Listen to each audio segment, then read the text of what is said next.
The amber light catches the side of her face and holds there. She is wearing a soft gray sweater. Her hair is down for the first time I have ever seen it.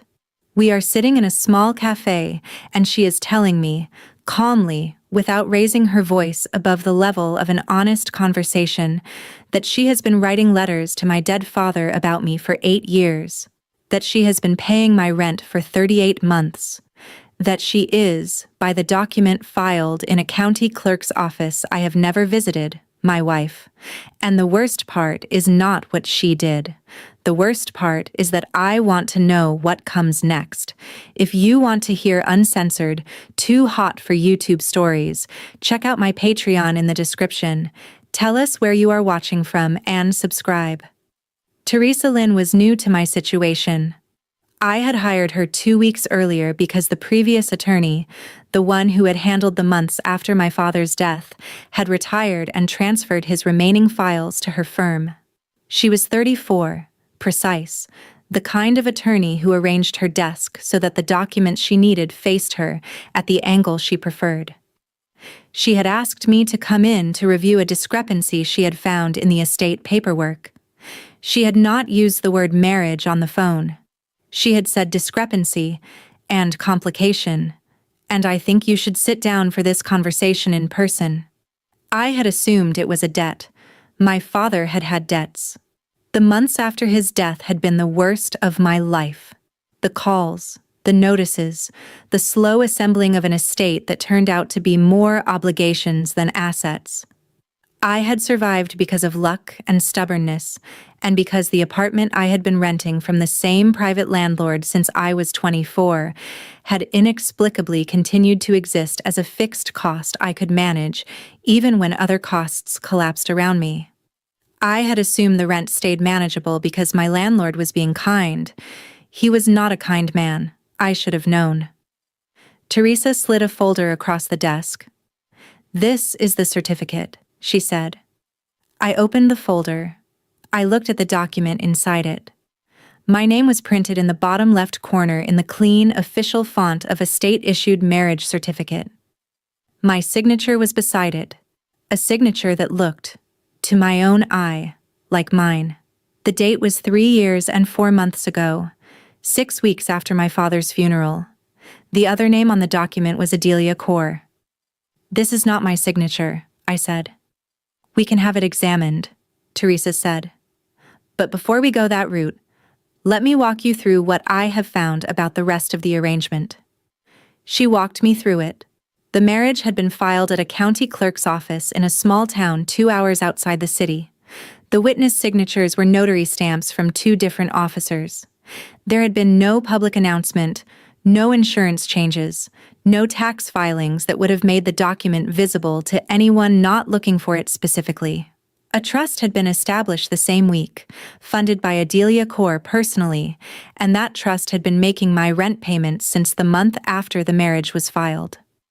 The amount was the exact amount of my rent, adjusted twice for annual increases, paid directly to my landlord on the 1st of every month. I had been receiving these payments, receiving the benefit of them anyway, for 38 months. "Who is Adelia Core?" I said. "She was your father's attorney," Teresa said, "for about 12 years before he died. She is currently a partner at a firm called Hallberg Whitfield Core, downtown." I closed the folder. My hands were not shaking, which surprised me. "Why has nobody told me about her?" I said. "That is a question I cannot answer," Teresa said. "Your father's previous attorney handled the estate in a manner that left several of these arrangements opaque. I found this one because I was reviewing the trust filings for tax purposes. The naming convention used your married name on the rent ledger, which is how I noticed it. Your landlord has been receiving the payments addressed to you under the name Vance Core." "My landlord," I said. "Mr. Aldous Riley," Teresa said. I had been giving Aldous Riley a holiday card every December for 6 years. He had not, in any of those 6 years, mentioned that the rent he was receiving from me had a different surname attached to it. I sat back in the leather chair. Outside Teresa's window, the city was doing what cities do at 10 in the morning, going about itself with the indifference of something that does not know any individual life is being rearranged inside it. The light was the clear, flat light of an October morning. My coffee had gone cold in the cup on the desk. "I want to know everything you can tell me about Adelia Core," I said. "I can give you what is in public record," Teresa said. "I can give you what your father's files contain about her. I cannot tell you why she did this. I want to hear all of it," I said. Teresa told me. Adelia Core was 38 years old. She had made partner at 34, early by the standards of her industry. She represented a small, careful list of clients, mostly older men with complicated personal finances. My father had been one of them. She had handled the trust work that had allowed him to retire at 62, despite a portfolio that should not have permitted it. She had handled the paperwork after his diagnosis. She had handled the paperwork after his death.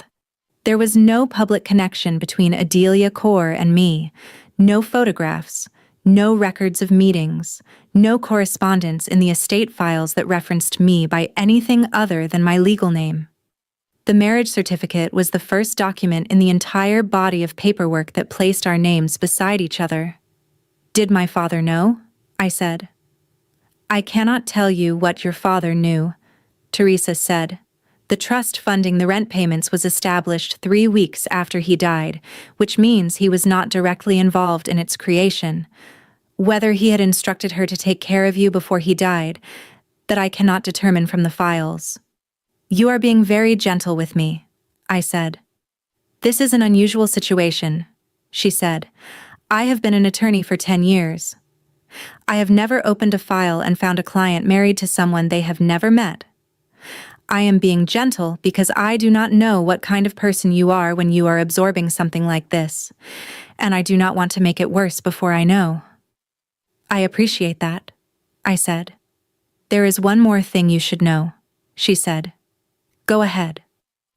"The marriage is, by my preliminary review, completely revocable," she said. "You can file for annulment on the basis of fraud.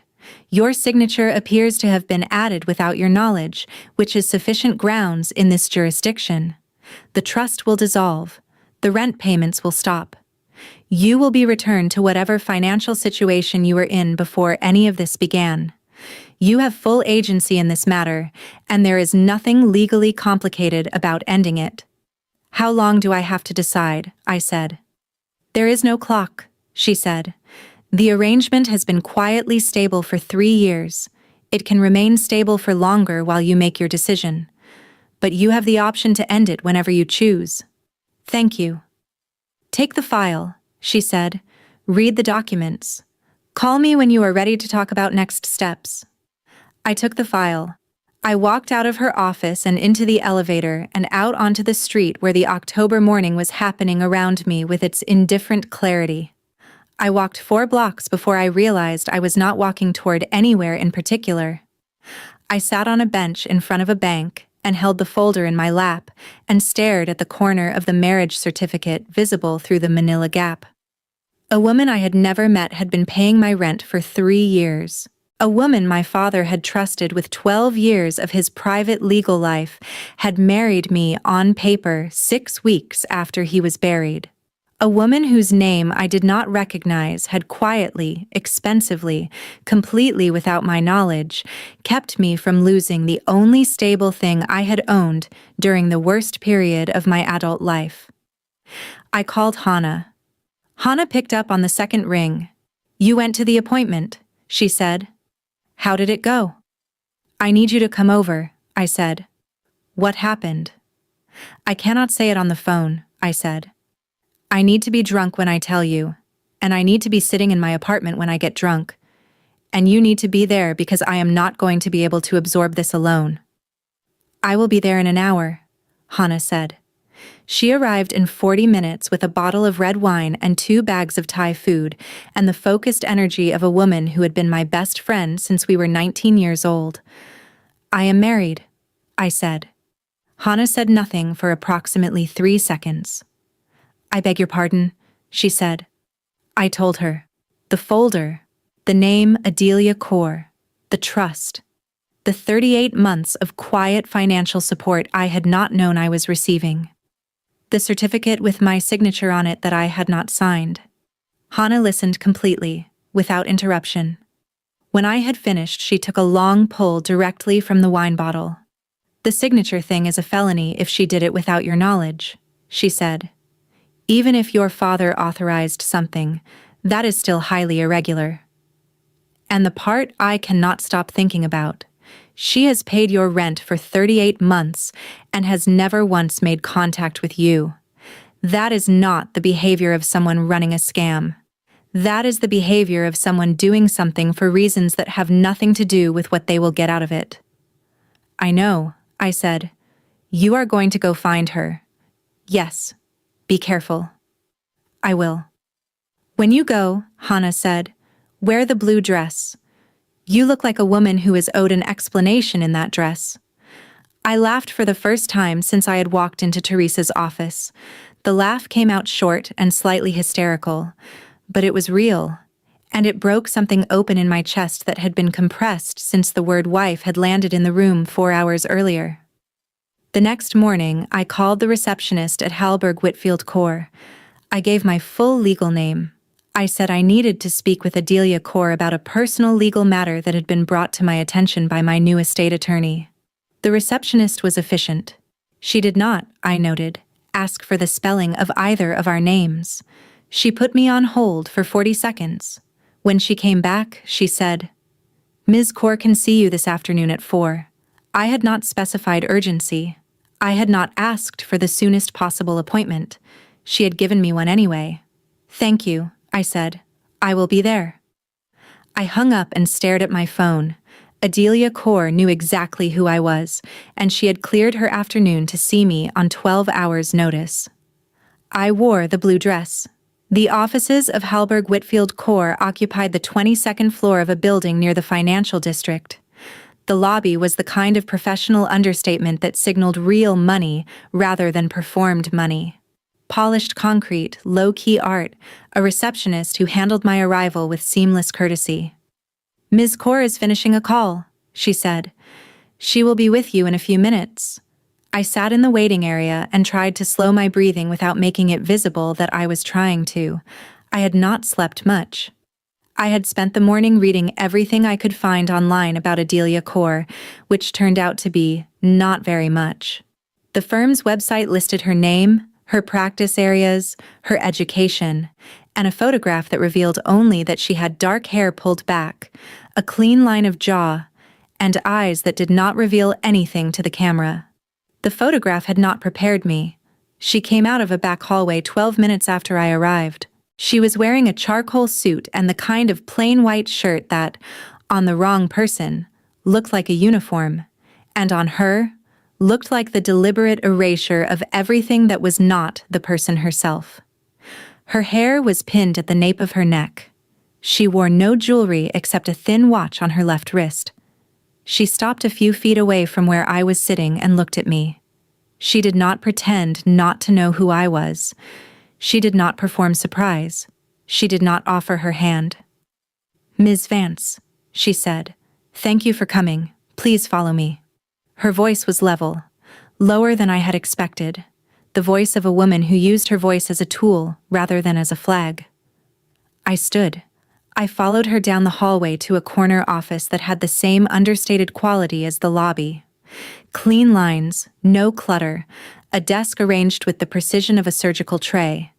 A pair of chairs faced the desk. A larger seating area near the window held a low table and 2 leather armchairs. She gestured to the armchairs. "Please," she said, "sit wherever is comfortable." I sat in one of the armchairs. She did not sit immediately. She went to a small sideboard and poured 2 glasses of water from a pitcher and brought them to the low table. She set one in front of me. She set the other in front of the armchair across from mine. Then she sat. "I assume your new attorney has explained what she found," she said. "Yes. And you have questions?" "Yes." "Ask them." I had spent 12 hours composing a list of questions. I had written them down, ranked them, refined them, decided on the order. In the chair across from her, looking at the composed and unhurried face of the woman who had been my legal wife for 3 years, every question I had prepared evaporated. "Did you forge my signature?" I said. "No." "Then how did it get on the document?" "Your father signed on your behalf under a limited power of attorney he held during the months he was preparing his estate," she said. "The power of attorney is also in the file your previous attorney did not provide to you. The document is real. The signature is a legal proxy, not a forgery. There is a meaningful distinction." "He signed me into a marriage without telling me," I said. "He did," she said, "with my full knowledge, and with what I believe was, in his understanding, sufficient cause." "What cause?" She paused. The pause was not theatrical. It was the genuine pause of a woman selecting her words with care, in real time, because the words mattered. "He was concerned that after his death you would lose your housing," she said. "He had attempted to settle the apartment situation through more conventional means, and the conventional means had failed. The marriage was an instrument that allowed a trust to be established in a manner that would protect the rent payments from any challenge by his creditors, and that would survive any disputes about his estate. Marriages between adults in this state grant certain financial structures, legal cover that other arrangements cannot. He used the instrument that was available to him." "Why you?" I said. She looked at me. She did not look away. She did not let her gaze drift to the water glass or the window or the surface of the desk. "Because I was the only person willing to do it," she said. "That is not an answer," I said. "It is the answer to the question you asked," she said. "If you want a different answer, ask a different question." "Why were you willing to do it?" I said. A longer pause this time. She was looking at me with the kind of attention that did not waver. Her face had not moved from the composed neutral it had worn when she walked into the lobby. But something in the room had changed, the way rooms change when the actual subject finally enters them. "Your father asked me to," she said. "I considered the request. I decided I could do it without harm." "Without harm to whom?" "To you, primarily." "You have been paying my rent for 3 years," I said. "Yes. You have never made contact with me." "No." "You have not asked me for anything in return." "No." "You have a fully reversible legal arrangement with a woman you have never spoken to," I said. "And you have used your own money to subsidize her life for 38 months, and you would have continued to do so indefinitely if my new attorney had not noticed the trust filings. Is that an accurate summary?" "It is accurate," she said. "I am going to ask you one more question," I said, "and I want you to answer it with the same precision you have answered the others. Go ahead." "Why?" She held my gaze for a long beat. The composure was real. The composure was not, I realized, a wall. It was a discipline, and the discipline was being held in place at some cost I could not see clearly, but could begin to register at the edges. "I am not yet able to answer that question fully," she said. "That is not acceptable," I said. "I know it is not," she said. "I am asking you to give me time." "You have had 3 years," I said. "I have had 3 years in which I did not expect this conversation to occur," she said. "I designed the arrangement specifically to avoid this conversation. I am not prepared for it in the way I would need to be in order to answer the question you are asking with the precision you deserve. You knew I would find out eventually. I knew it was a possibility," she said. "I had assigned it a low probability. The previous attorney managing your father's estate retired earlier than I had anticipated. How long do you need?" "A week?" she said. "Perhaps 2. I need to think about what I am willing to say and what I am willing to ask of you in return for saying it." "You are not in a position to ask anything of me," I said. "I know," she said. "I am in a position to ask only that you give me time before I tell you the full answer, and that the request is mine alone, and you are under no obligation to grant it." I looked at her. The composed face, the thin watch, the clean line of the suit, the hands resting in her lap. There was nothing in her presentation that I could grasp as either reassurance or threat. She was, in every respect that mattered, opaque. But she was opaque in the specific way a person is opaque when they are holding something they have not yet decided how to set down. 1 week, I said. Thank you. And I want to see the file, I said. Whatever file you have on me, whatever documents, whatever notes, whatever record of my father's instructions or your own decision-making. I want to see what you have been working from for 3 years. You will have it by the end of the week, she said. In 38 months you have not contacted me, I said. You have not sent a card or a note or a single signal that this arrangement exists. Were you ever going to? No, she said. You were going to die with this secret. I had not made specific plans regarding the arrangement of my own death, she said. But the general structure of my approach was to maintain the trust until you no longer needed it, dissolve it quietly when your financial situation improved, and allow you to continue your life without becoming aware that any of this had ever taken place. Why? I said. That is the question I have asked you for time to answer, she said. I stood up. She stood up. The same symmetrical motion, 2 women in a room standing at the same moment without having coordinated. A week, I said. A week, she said. I walked out of her office. I walked down the hallway and through the lobby and out into the late afternoon light. The traffic was the loud, fully alive sound of a city in the hour before sunset. I stood on the sidewalk with my hands in the pockets of the blue dress, and I tried to identify what I was feeling. I was not angry. I should have been angry. The framework of the situation absolutely justified anger. I had just sat across from a woman who had used a legal instrument to bind us together without my knowledge, and had told me that her preferred outcome involved my never knowing any of this had taken place.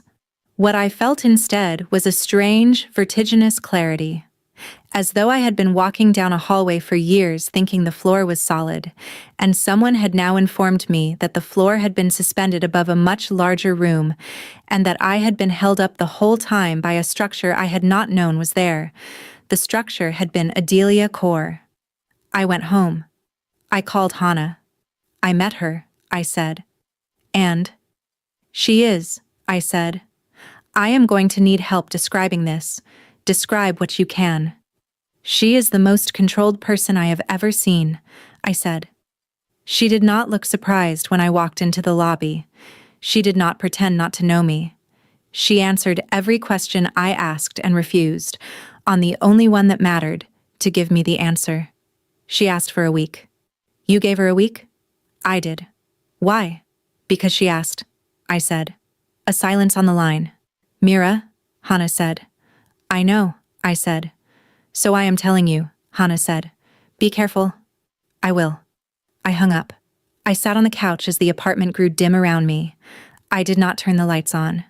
I thought about Adelia Core's face, the composed neutral she had held for nearly the entire conversation, and the one moment late in the exchange when something behind the composure had registered, briefly, as the cost of holding it. She had asked for time.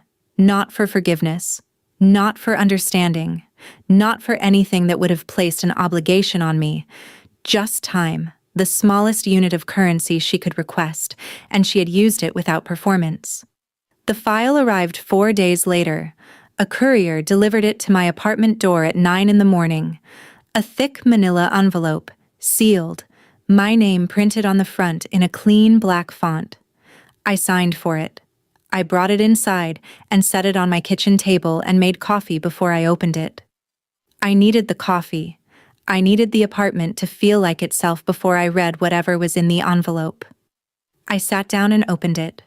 There were 3 folders inside. The first was a copy of the marriage certificate and the supporting legal documents, the power of attorney my father had granted Adelia, the trust formation paperwork, the funding records.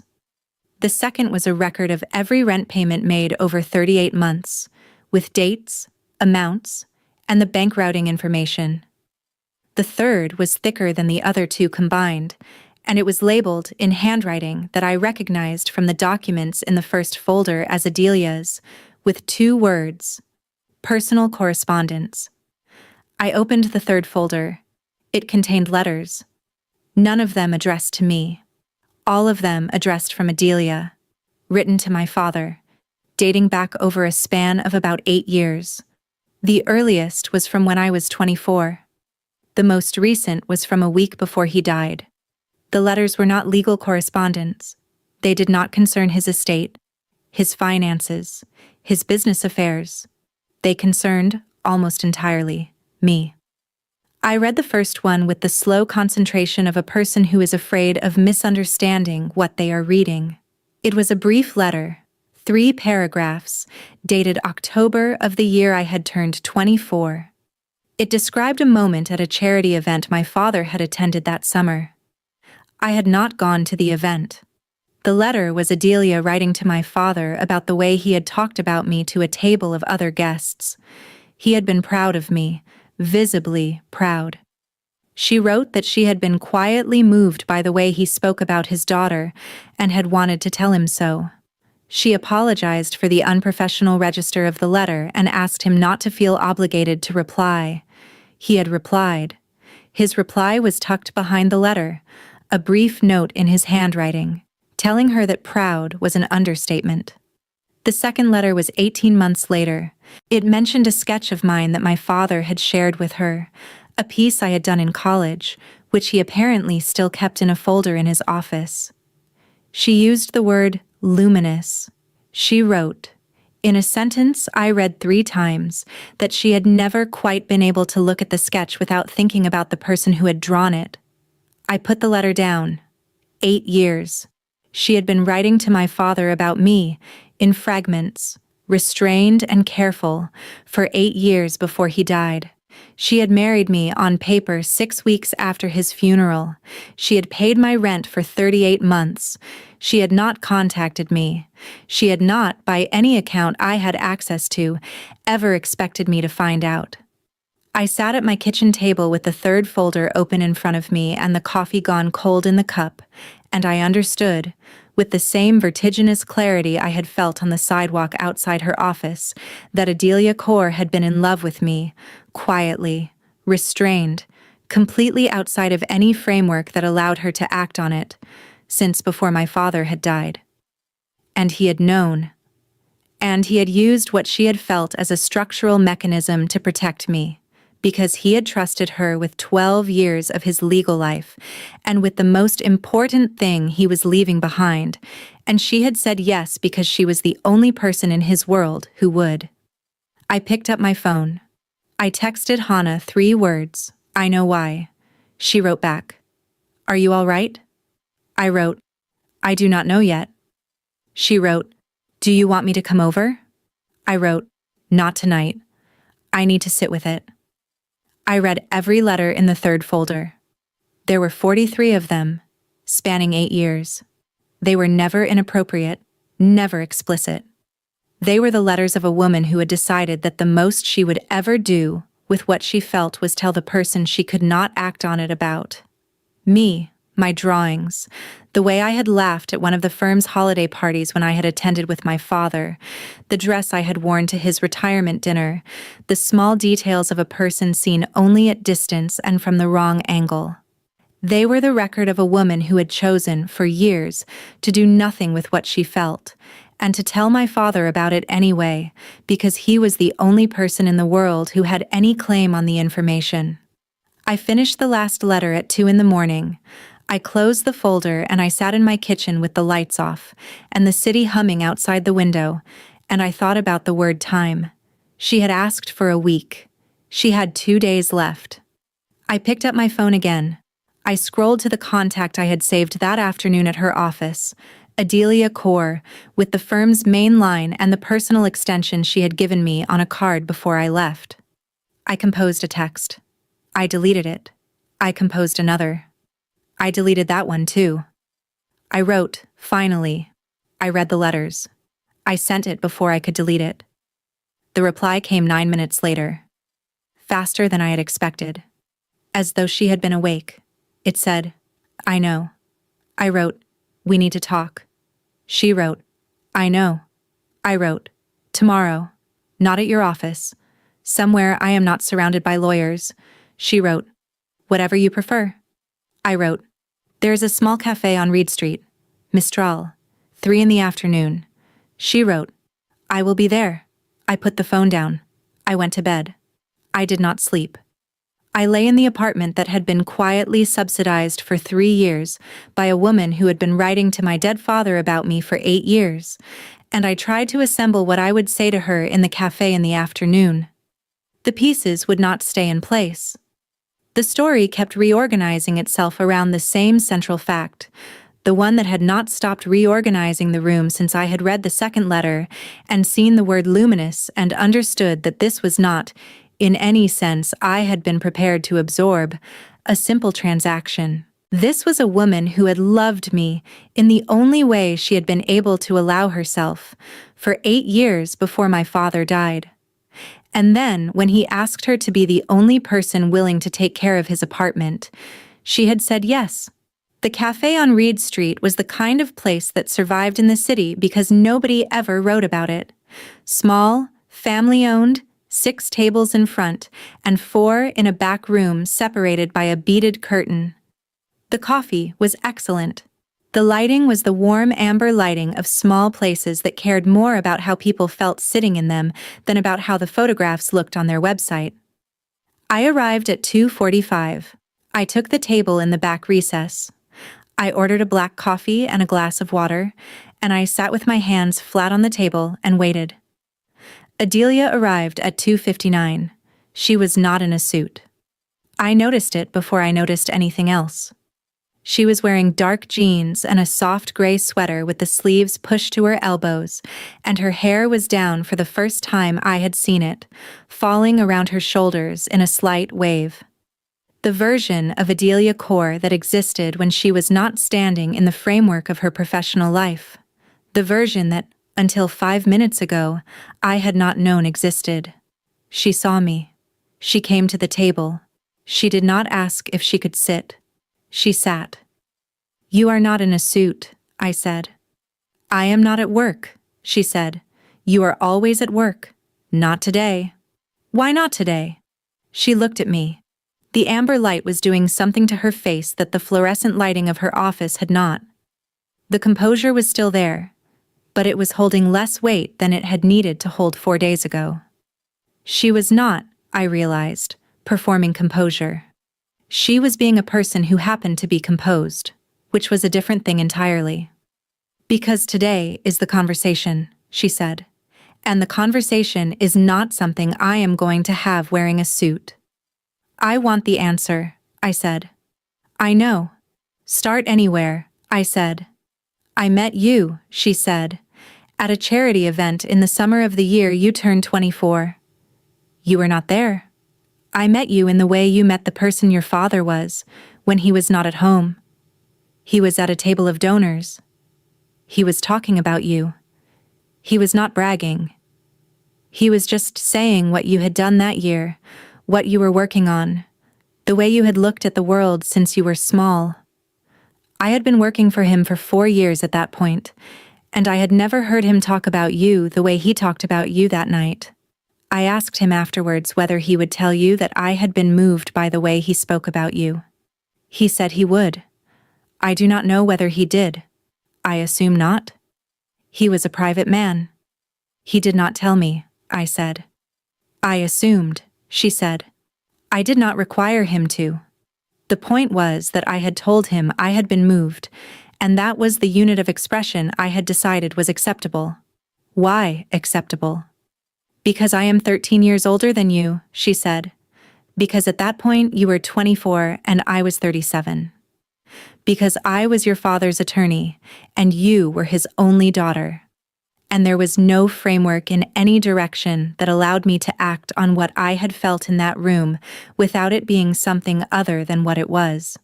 So I decided what it was, I decided it was a feeling I would tell your father about in letters and would not tell anyone else, including myself, in any voice loud enough to be heard. You wrote 43 letters, I said. I know how many I wrote. 8 years. I know. Why did he keep them? Because he was the kind of man who kept the things people gave him that meant something, she said. And because I think, although he never said so, he understood what I was doing with the letters and chose not to interfere with it. What were you doing with them? I was loving you in the only register I had available, she said, which was telling your father about you in writing and never saying it to anyone else. I sat across from her. The coffee was warm in my hands. The cafe hummed. When your father died, I said. When your father died, she said, he had been preparing for several months. He came to me in March of the year he died with a list of concerns. The apartment was the largest one. He had been paying portions of your rent out of his own funds without telling you for 2 years. The other portions were being paid by you, but he knew that his death would mean the loss of the half he was contributing, and he did not believe you would be able to absorb the increase given the state of your freelance income. He had tried to gift you the apartment outright through standard estate mechanisms and had run into resistance from his creditors. He asked me to find a solution. The marriage was not the first option I proposed. It was the option that survived every challenge from the creditor side. The trust funded by a spouse of the beneficiary is protected in a manner that other trusts are not. The marriage created the spousal relationship that made the trust function. What did it require? I said. A spouse who was willing to be the spouse on paper, she said. A spouse who would never make claims on you, never contact you, never disclose the arrangement. A spouse who would fund the trust from her own resources and accept that the funds would not be recovered. A spouse he could trust completely with 12 years of his legal life and with the most important thing he was leaving behind. A spouse who already loved his daughter, I said. She did not look away. Yes, she said. So he used what you felt. He asked me whether I would be willing to do it, she said. He did not coerce me. He understood that I had agency. He also understood that I had been writing him letters about you for 8 years, and that the request would land differently in me than it would have landed in anyone else he could have asked. He did not pretend the calculation was not part of the request. And you said yes? I said. I said yes. Why? Because I loved him, she said. He was a good man. He was dying. He was asking me to protect the thing he loved most in the world. And because I had loved you, in the way I had taught myself to love you, for 8 years, and the request gave me the only structure I had ever been offered that would let me do something for you that was not just writing a letter to your father. You could have told me, I said. I could have, she said. I chose not to. The arrangement was designed to protect you without your knowledge because your father and I believed, correctly, that you would have refused it if you had been asked. You were 26 years old when he died. You had spent the previous decade insisting on your independence. You would have rejected the marriage on principle, and you would have lost the apartment. And we both knew it. So you decided for me, I said. We decided for you, she said. Both of us. He was your father. I was the person he asked. We made the decision together, and the decision was that we would rather you keep the apartment than be given the choice to refuse it. And the 8 years of letters. She looked at me. Steadily. With the unarmored composure that was, I was beginning to understand. The real thing. Not the suit. Not the firm. Not the office on the 22nd floor. This. The letters, she said, were a separate decision. Your father did not ask me to write them. I wrote them because I had decided on the night of the charity event that the most I would ever do with what I felt was tell him about it. I did not know, when I started writing them, that he was keeping them. I assumed he was reading them once and putting them in a drawer. When he asked me about the marriage in March of his last year, he mentioned the letters. He told me he had kept all of them. He told me that they had been, in his exact phrase, the most consistent piece of correspondence he had received in his adult life. The letters were never meant to be a body of work, she continued. They were never meant to be read by anyone but him. The fact that he kept them and apparently valued them remains, to this day, the most disorienting thing anyone has ever done with something I made. I closed my eyes for a moment. The amber light was warm against my eyelids.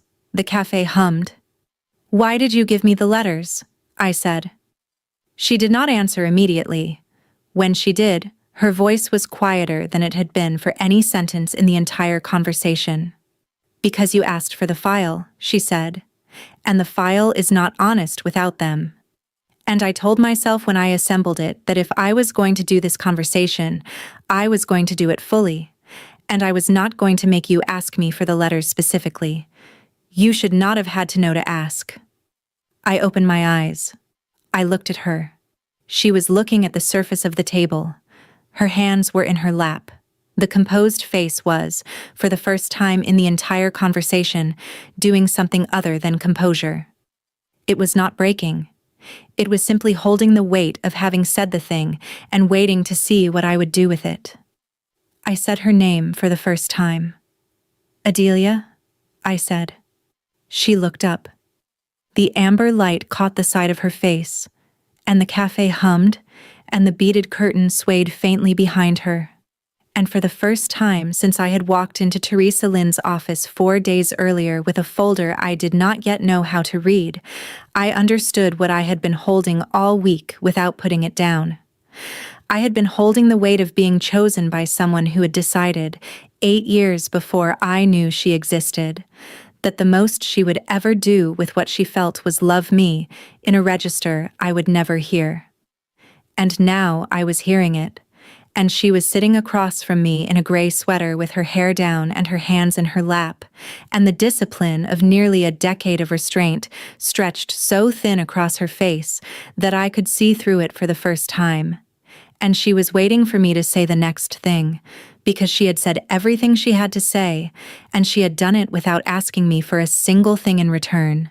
She had asked for time, and I had given it to her, and she had used it to assemble 43 letters and a file and a conversation that had cost her, visibly, more than she was willing to show. I looked at her. I knew I was not going to file the annulment. I knew I was not going to walk out of this cafe and pretend none of this had happened. I knew that whatever the next conversation was, the one after this one, the one that would have to come, because this one had cracked something open that could not be closed again, I was going to be the one to ask for it. I held her gaze across the small table for a long, suspended moment in the amber light. "I am not going to file the annulment," I said. A long silence. She did not move. The composure did not break. It simply absorbed the sentence the way a wall absorbs a stone thrown at it from a long distance, with the small recognition that the stone had been in the air longer than I had been throwing it. "You should consider it," she said. "I have considered it," I said. "I considered it for 4 days while I read your letters and waited for this cafe. The annulment is the obvious choice. It resets the situation to what it would have been if you had never done any of this. It allows me to walk out of here and never see you again and pretend the past 3 years did not happen. I am not making that choice." She said nothing. "What I am going to do," I said, "is something else. And I am going to tell you what it is. And then I am going to leave this cafe. And then I am going to give us both time to absorb what I have said. And then I am going to ask you for the next conversation. Go ahead." "I want the rent payments to stop," I said. "Not because I am ungrateful. Because I am 30 years old and I have a freelance career that is finally starting to work, and the rent has been part of the structure that has allowed me to take risks with my work, because I believed the floor was solid. I now know the floor was not a floor. It was you. And I am not going to keep accepting a floor when I know it is you. I will absorb the rent myself," I said. "The increase will be difficult, but it will not be ruinous. I have managed harder things." She nodded slowly. The motion was the first unguarded gesture I had seen her make. Okay, she said. The marriage stays in place, I said. For now. Not because I have decided what to do with it, because dissolving it would be the easy version of this, and I am not interested in the easy version of anything that involves you anymore. She closed her eyes for 1 second. Open them. Okay, she said. The third thing, I said, you are going to talk to your firm. You are going to disclose what you did. You are going to put on the record, in whatever institutional process governs partners at your firm, that you used your professional capacity to construct a personal arrangement that you did not disclose. And you are going to accept whatever consequences come from that. You are not going to hide what you did from the people who employ you. She did not blink. Yes, she said. I am not asking that as revenge, I said. I am asking it because you have been carrying this alone for 8 years, and the carrying has cost you things I do not yet have the full picture of, and the only way you ever come fully into the room with me is if you are not also holding this in secret from your professional life. The secret is what made all of this possible. The secret has to end. I had already begun the disclosure process, she said. I stared at her. When? The morning after our first meeting, she said. I went to the managing partner. I told her there was a conflict in my client files that I had not previously disclosed and that needed to be reviewed. She has been at the firm for 32 years. She did not ask for the details. She told me to put together a complete account and submit it within 10 business days. I have spent the last 3 days assembling it. It will be filed tomorrow morning. I looked at her. The composure, the unarmored face. The woman who had, before I asked, before I demanded, before I even imagined that she might do it, already begun the institutional accounting of what she had done. You did it before I asked you to, I said. I did. Why? Because the version of me that does not do that is not the version of me that gets to sit across from you in a cafe, she said. And I have spent 8 years being the version of me that did not do that. I am tired of being that version. I would prefer to be the other one. I sat for a long moment. The amber light, the hum of the cafe, the beaded curtain swaying behind her. I want to see you again, I said. When? 3 weeks, I said. I need 3 weeks to absorb all of this, and to handle the rent transition, and to talk to my own attorney about what to do with the marriage, and to read your letters again, and to sit with everything you have told me without being in a room with you. After that, I want to have dinner with you. Somewhere neither of us has been before. Somewhere we can be a person and a person across a table without the weight of any of this preceding us. 3 weeks, she said. If you change your mind before then, I said, do not tell me. Sit with the change. Wait. If after 3 weeks you still want to have dinner, you can tell me then. I am not going to change my mind, she said. I know, I said. I am telling you anyway. She nodded. I stood up. She stood up. The same symmetrical motion as before, 2 women in a room rising at the same moment without coordinating. Meera, she said. It was the second time she had used my first name. I had counted. Yes, thank you, she said, for not making me hold any of this alone any longer. I walked out of the cafe and into the late October light. The city was the same city. The light was the same light. I was not the same person who had walked in. I was still walking when my phone buzzed in my pocket. I expected it to be Hannah. It was not. It was a text from the number I had saved that afternoon at Adelia's office. It said, I will wait the 3 weeks. If you need more, you can have it. I stopped on the sidewalk. I read the message twice. I did not reply. The cost of replying was that I would say something I was not yet ready to say, and the cost of not replying was nothing because she had already told me, in the message itself, that she would wait.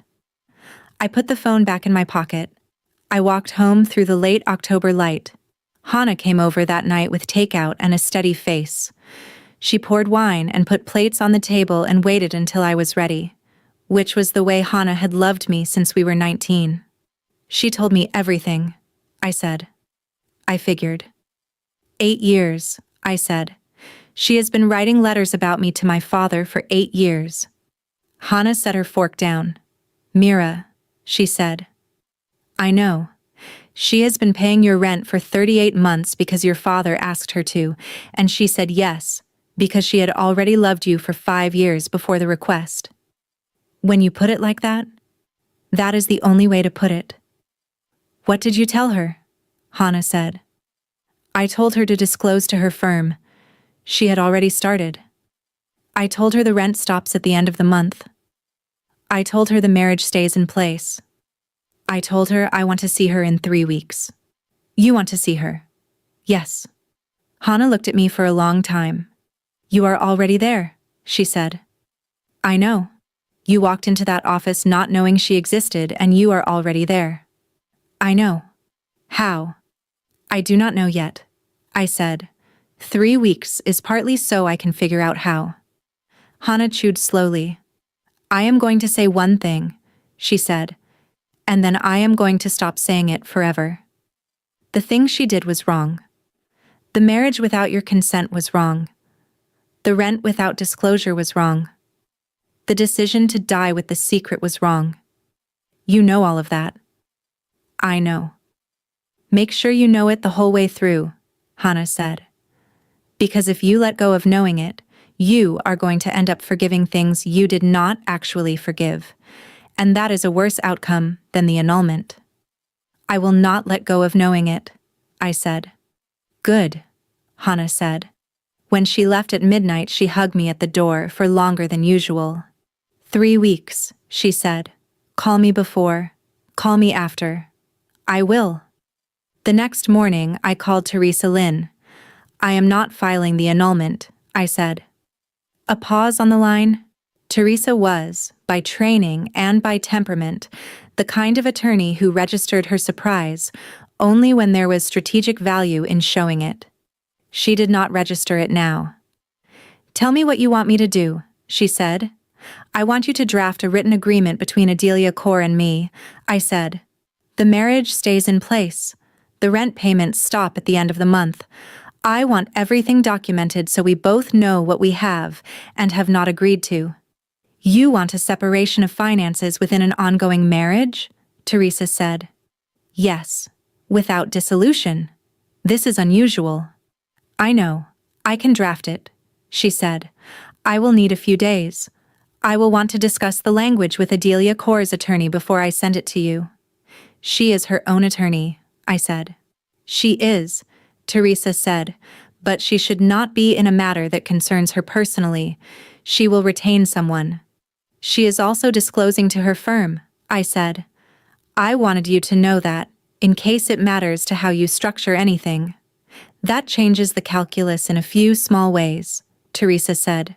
It makes the documentation cleaner. It also means that whatever I draft is going to end up in a file that will be reviewed by her firm's ethics committee and possibly the state bar. I will write it accordingly. Meera, Teresa said, yes.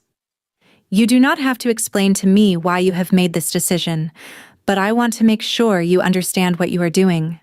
I am keeping a marriage that I did not enter into willingly in order to keep open a future I am not yet ready to walk into, and also not willing to close, I said. I am separating the financial arrangement from the relational one, so that whatever happens between Adelia Core and me from this point forward is not happening because she is paying my rent. That is precisely correct, Teresa said. I will draft it. The next 3 weeks were the strangest 3 weeks of my adult life. I told my landlord that the payments he had been receiving under the Vance Core name were going to switch back to my own account at the end of the month. He nodded slowly. He did not seem surprised. I took on more freelance work than I had taken on in 2 years. I called clients I had let go because I had been able to afford to be selective, and I took on projects I had previously declined. The rent increase was real but manageable. I had managed harder things. I read the letters again. All 43 of them, in chronological order. I read them with the new context that she had told me everything, and the older context that she had been telling my father about me for 8 years without saying it to anyone else. And the difference between the two contexts was the difference between reading a strange document and reading a portrait of a person. She had loved me in pieces, in small, accurate observations, in the careful registration of details that nobody who was not paying attention would ever have noticed. She had loved me through a closed door for 8 years and had decided that the closed door was the most honest version of the love she could offer. And then my father had asked her to open the door in the only structural way that had ever been available to her, and she had said yes. I sat with that. I did not text her. I did not call her. I had told her 3 weeks, and I had meant 3 weeks. I knew that she was, somewhere across the city, doing the same thing I was doing. 2 weeks into the 3 weeks, Teresa called me. "The agreement is ready," she said. "Adelia's attorney signed off on it yesterday." I went in. I read the agreement carefully. The marriage remained legally intact. The trust funding the rent was being dissolved at month's end. Each of us retained our own assets, our own incomes, our own residences. Any future change to the arrangement would require written consent from both parties. The marriage could be dissolved at any time by either party on standard grounds. I signed it. Teresa watched me sign. She did not say anything until I had set the pen down. "This is your second marriage certificate," she said. "I know," I said. "Treat it accordingly." "I will." I left the office.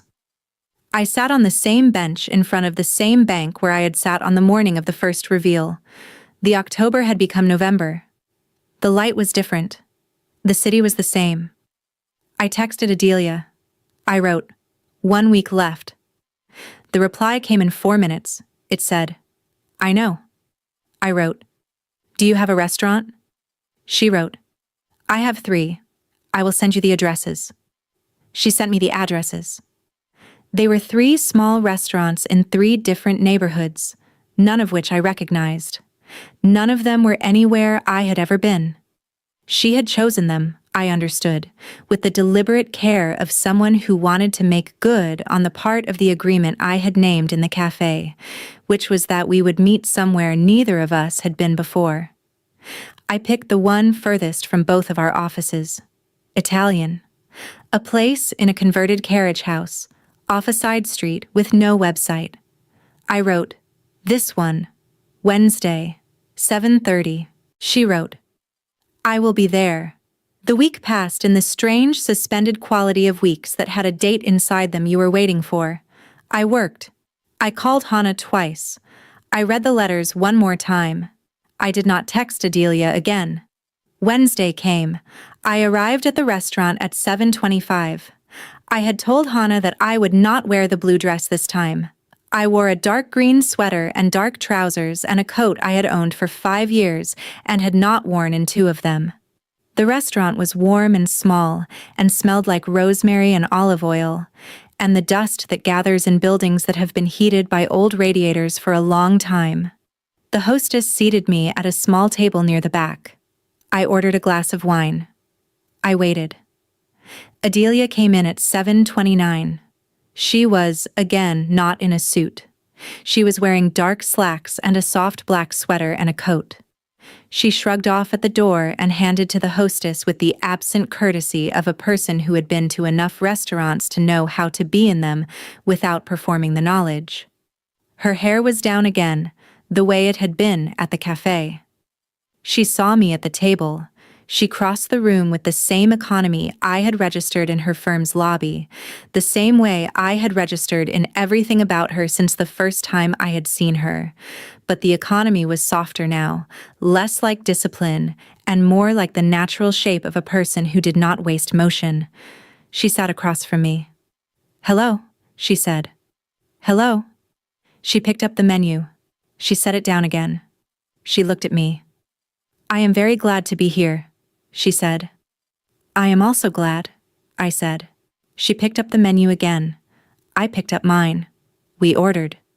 The waiter, who had the slow patience of a man who had been working in this restaurant for 30 years, gave us the time we needed and did not interrupt. When he had gone, she said, "How was the 3 weeks?" "Honest," I said. "Difficult. Useful." "How?" "I read the letters again," I said. "I signed the agreement. I told my landlord the rent transition was happening. I took on more work. I did not text you. That last one was the hardest part to do," she said. "It was," I said. She smiled. It was the first time I had ever seen her smile. It was not, on her face, a large expression. It was a soft contraction at the corner of her mouth and a slight settling of her eyes, but it was a smile. And I understood, looking at it, that I was probably one of a very small number of people who had ever received one. "How was the disclosure?" I said. She set her wine glass down. "Hard," she said. "Necessary." The managing partner was, I think, less surprised than I had expected her to be. I do not know what that means. Possibly nothing. Possibly something. The ethics committee reviewed the file and determined that I had violated several internal policies and the firm's conflict of interest standards. They have recommended a 60-day suspension of my partnership privileges, mandatory ethics retraining, and a written reprimand to the state bar. The bar will conduct its own review independently. I expect they will reach a similar conclusion. You are suspended for 60 days. I am, she said, as of last Friday. I am not in the office. I am not seeing clients. The firm has reassigned my active matters. When the 60 days end, I will return in a reduced capacity for at least 6 months. The firm has not yet determined what reduced means. I have not asked them to specify. I am leaving the specification to them. You could have left the firm, I said. Resigned. Avoided all of this. I could have, she said. I considered it for about 20 minutes. I decided not to. Why? Because resigning would have looked like consequence and would have functioned like escape, she said. The firm is the place where I did what I did.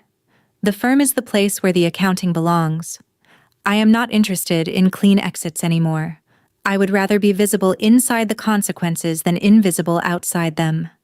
I looked at her, the black sweater, the hair down, the face that had, over the 3 weeks I had not seen it, settled into something even less armored than it had been in the cafe. The discipline was still there. It was not the structure anymore. It was the foundation. How are you? I said. She paused. She had not, I thought, expected the question. I am tired, she said. I am also lighter than I have been in 8 years. I do not know yet which one of those is the dominant condition. I think it will take a while to determine. I am glad you are lighter. I am glad you asked. The food came. We ate slowly. We talked about smaller things. Her early career. My freelance work. The neighborhoods we each lived in. She told me she had grown up in a small town in Connecticut and had moved to the city at 22 and had never seriously considered leaving it. I told her I had grown up here and had also never seriously considered leaving it, and that this was probably the only thing we had in common other than the marriage and the 8 years. I doubt that, she said. What do you mean? I have read about you, she said. I have known about you. I have observed you, in the limited ways that observation was available to me. I think you and I have several things in common. The city is one of them. I do not know what the others are yet because I have not had the privilege of finding out. I am hoping the privilege is available now. I had not expected the sentence. I had also not expected the way she delivered it, which was without any of the careful framing she had used in the cafe and in her office. The sentence simply existed in the room with us, the way a true thing exists, and I sat with it for a moment before I responded. It is available now, I said. She nodded. The waiter cleared our plates. He brought espresso without being asked. She drank hers slowly. I drank mine slowly. The restaurant was quieter than it had been when we arrived. A few other tables had emptied. "I want to ask you something," she said. "Go ahead. I want to know what you would like the shape of this to be. Not now. In the next several weeks and months. I do not want to assume. I would rather ask you directly what you would like, and adjust myself to your answer." I sat with the question. "I would like to see you again," I said. "Not on a schedule. Whenever it makes sense to either of us. Dinners, walks, coffee in the afternoon, the ordinary infrastructure of a life that includes another person." She listened. "I would like to take it slowly," I said. "Not because I am cautious about you specifically, because we have a strange history that did not come with the standard early weeks of getting to know each other. I would like us to have those weeks, out of order, on the other side of the legal arrangement, but I would like to have them." "I would like that too," she said. "I would also like," I said, "for us to be honest with each other in ways that are inconvenient. I do not want either of us to repeat the 8 years of unspoken decisions." "Yes," she said.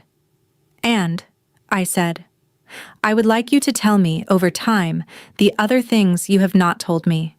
You have seen me in pieces for 8 years. I want to know what you saw. Not all at once. Over time." "I will tell you," she said. There was a small silence, not awkward, settled. "I want to ask you one more thing," she said. "Go ahead. Would you mind if I walked you home tonight?" I could see, in her face, that she had asked the question with the same care she had brought to every other question of the evening. She was not asking for anything more than the literal request, a walk, through the November night, to my door. "I would like that," I said. She paid the bill before I could reach for it. I had told her the rent payments would stop, and she had agreed, and the dinner was something different, and she had handled it with the quiet, unfussy generosity of a woman who had been waiting 8 years to buy a person dinner. We walked. The November night was cold, but not bitter. She did not take my arm. She did not reach for my hand. She walked at exactly my pace, and we talked about the small things people talk about on walks in the city. A bookstore she liked, a bakery I went to on Saturdays. We arrived at my building. She stopped at the bottom of the steps. "Thank you for tonight," she said. "Thank you," I said. "I will text you tomorrow," she said. "If that is welcome, it is welcome." She did not move closer. She did not reach for me. She stood at the bottom of the steps with her hands in her pockets and looked at me with the unarmored composure that I now recognized as her actual face, and she said, "Good night, Meera. Good night, Adelia." She walked away. I watched her until she reached the corner. She did not look back. I let myself into my apartment. I stood in my own front hallway with my coat still on. The rent had been paid by Adelia Core for 38 months. The first rent payment under my own arrangement would be due in 2 weeks. The marriage that legally bound us was now also documented in a written agreement that I had signed in front of my own attorney, and I had just had dinner with my wife. I sat down on the couch in the dark and laughed, quietly, at the small, impossible accuracy of the sentence. She texted at 9 the next morning. It said, "Thank you again for last night. I will not assume how soon is too soon. Tell me what works." I wrote, "Sunday afternoon. There is a small park I like, the one with the cherry trees that flower in April, currently nothing but bare branches. 3 o'clock. She wrote, "I will be there." We met at the park on Sunday. She wore jeans. We walked for 2 hours and sat on a bench for another 40 minutes and talked about books and the way the November light fell across the lawn. She brought coffee. She remembered from our conversation at the restaurant how I took it. We met the following Wednesday for dinner. We met the Saturday after that for an afternoon walk along the river. We met the following Thursday for coffee that turned into wine that turned into a quiet 2-hour conversation in a back booth of a wine bar where neither of us had been before. She did not, in any of these meetings, touch me. She did not reach for my hand. She did not put her arm around my shoulders. She did not lean in across a table. The closest we came to physical contact in 5 weeks of meetings was the brush of her sleeve against mine in a doorway, which we both noticed, and neither of us acknowledged. I understood what she was doing. She was waiting. She was, having spent 8 years not touching me, having spent 3 years legally bound to me without touching me, having spent 5 weeks of dinners and walks not touching me, deferring entirely to me on the question of when and whether contact would begin. She had decided that she was not going to be the one to initiate it, not because she did not want to, because the entire history of the arrangement between us had been one in which she had made decisions about me without consulting me, and she was not going to make another one. The touch, if it was going to happen, was going to be initiated by me. I sat with that for a while. Then, on a Tuesday evening in mid-December, in the small living room of her apartment, where she had cooked dinner for the first time, and where we were drinking wine on her couch, with a record playing low in the background, I set my glass down and looked at her. She looked back. "Adelia," I said. "Yes, I am going to kiss you now." She did not move. She was, for a brief moment, completely still. Then she said, "Okay." I leaned across the small space between us. I touched her jaw first. Her skin was warm. She closed her eyes for half a second when I touched her. Just half, and I saw the cost of 8 years of restraint settle and then release in that single half-second of closed eyes. And then I kissed her. It was not rushed. It was not desperate. It was patient and earned and quiet, and entirely the kind of kiss that comes after a long time of waiting, when the waiting has been honest and the waiting is finally over. She kissed me back the way she had done everything else in the time I had known her, with complete attention, with the discipline of a woman who had learned, across decades of professional life, that the most important things were the ones you did slowly. Her hand found the side of my face and stayed there, light, not claiming, just resting. The record played. The wine sat on the table. The December cold pressed against her window. None of it was the world. The world was the small warm space between her face and mine. When I pulled back, she opened her eyes. There was something in her face I had not seen there before. It was not the composure or the unarmored composure or any of the variations I had been cataloging. It was something that did not have a name yet, something I did not have a frame for. The closest I could come was the word relief, but the word was not large enough. "Meera," she said. "Yes. I have been waiting for that for 8 years." "I know," I said. She let out a breath she had probably been holding for half a decade. I leaned in and kissed her again. The second kiss was different from the first. The first had been a question. The second was an answer. Her hand moved from my face to the back of my neck and stayed there, the touch as light as the first had been, but with the small specificity of a woman who had finally been permitted to do something she had wanted to do for a long time and was determined not to overdo it. We stayed on her couch until the record ended. Then we put on another one. Then we talked, with my legs across her lap and her hand resting on my knee, about the things people talk about when the long suspended question of whether something is going to happen has been resolved, and the question of what happens next has not. I went home that night. I did not stay. We had not yet had the conversation about staying, and neither of us, I think, wanted to rush past it. She walked me to the cab. She kissed me at the curb briefly, the way you kiss someone when you are confident they will be there tomorrow. She texted me when she got back upstairs.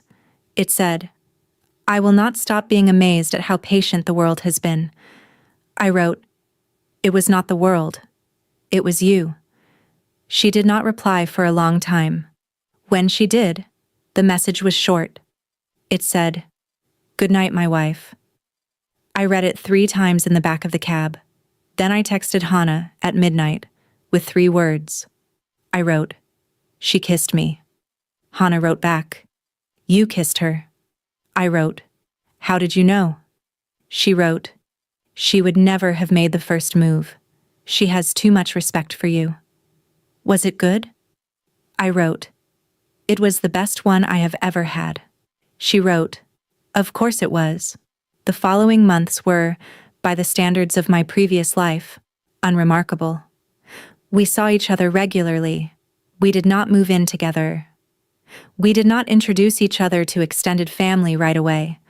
The marriage on paper was a fact that the 2 of us, and the small number of lawyers and ethics committees who had been involved in its disclosure, were aware of.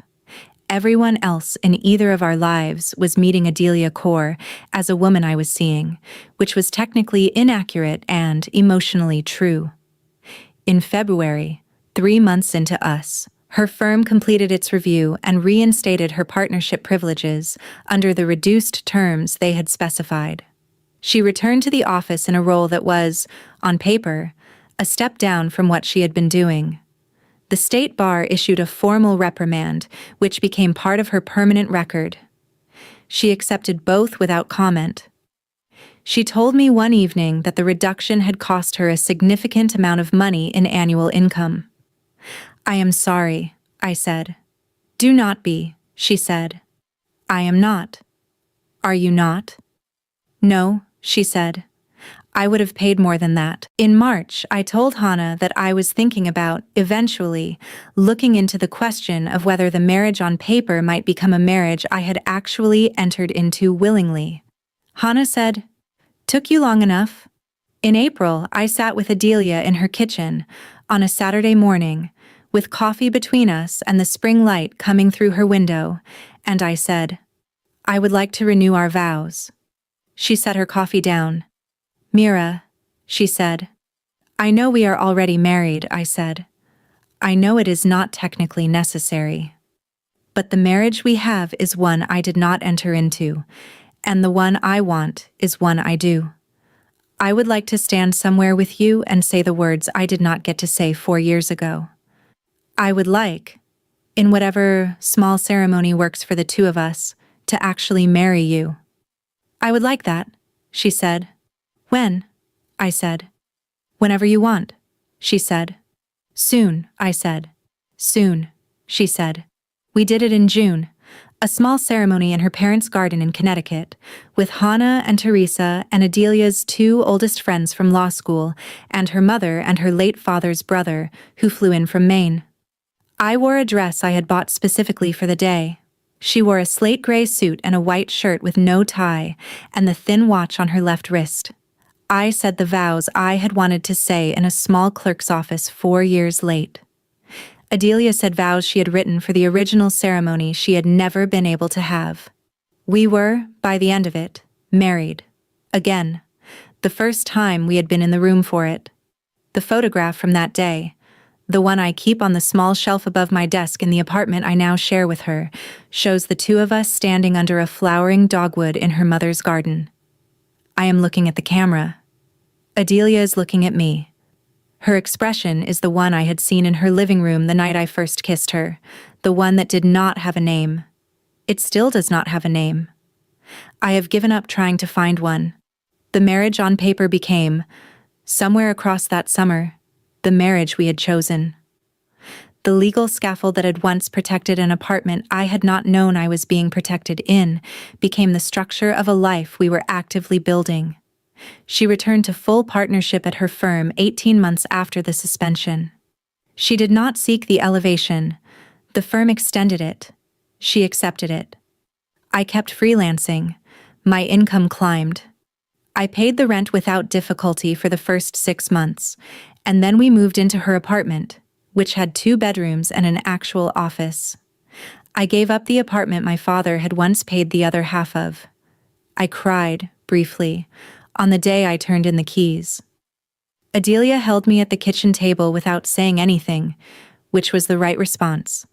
and the one I had come to expect from her in the small, painful moments.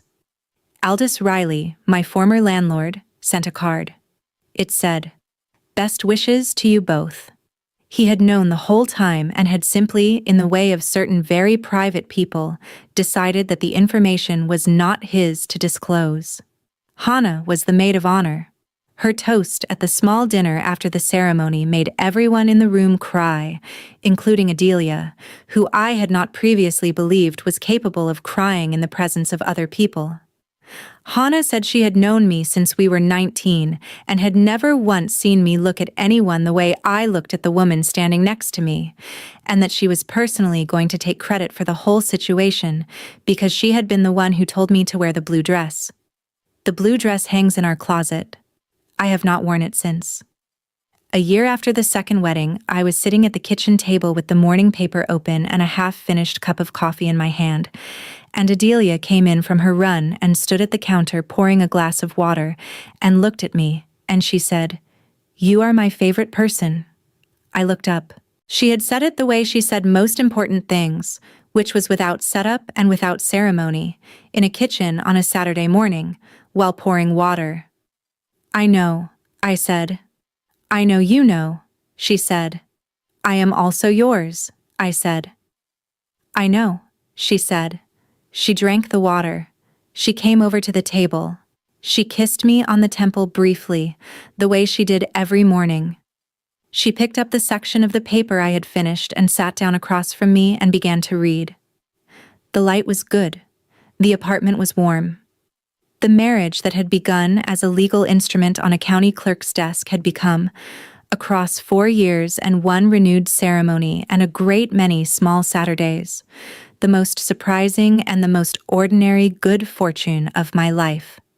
A few months later, I found in a box of my father's papers I had finally been ready to open, a single small envelope with my name on it in his handwriting. Inside was a note, 3 lines. It said, "If you are reading this, she has told you. I am sorry I did not. I trusted her to make it easier for you. I hope she has." I sat with the note for a long time. I showed it to Adelia that evening. She read it. She set it down. "He was a good man," she said. "I know," I said. "I miss him." "I know," I said. We sat at the kitchen table with the note between us. We did not say anything more about it that night. Some things did not require more than they had already received. He had been right to trust her. She had made it easier than it could have been, in the way that mattered. I put the note in a small frame and hung it in the hallway. Adelia did not object. She did not ask why. She knew why. The apartment was paid for. The marriage was real. The woman I had not met for 3 years was making coffee in the kitchen, humming faintly, in the slate-gray suit she wore to her firm on the days she still went in. I had been, all along, exactly where I was supposed to be. I had just needed someone to be willing to wait long enough for me to know it.